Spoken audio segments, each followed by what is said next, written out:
ముఖ్యంగా major problem ఎక్కడ వస్తుంది? ఫ్లెక్సీల ద్వారా వస్తుంది.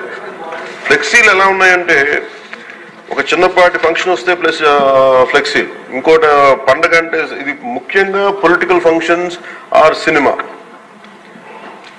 ఇది దీనివల్ల ఏమైపోతుంటే అవి ముక్కలు ముక్కలుగా విడిపోయి పశువులు తినేస్తూ ఉన్నాయి, లేదంటే వాటర్లో జలాల్లోకి వెళ్ళిపోతున్నాయి.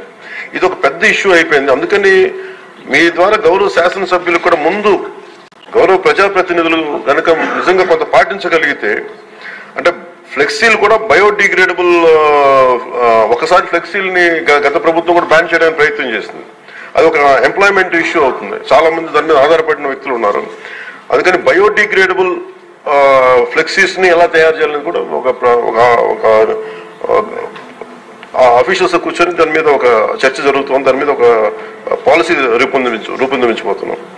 అలాగే లోకల్ బాడీస్ లో గ్రామ పంచాయతీల్లో ఇప్పుడు ఉదాహరణకి గ్రామాలు క్లీన్ గా ఉంటే నిర్మల్ గ్రామ పురస్కార్ ఎలా ఉంటుందో అలాగే ఈ ప్లాస్టిక్ రహిత గ్రామాలకి ప్రత్యేక ఇన్సెంటివ్ ఎలా చేయాలని కూడా ఆలోచిస్తున్నాం అధ్యక్ష.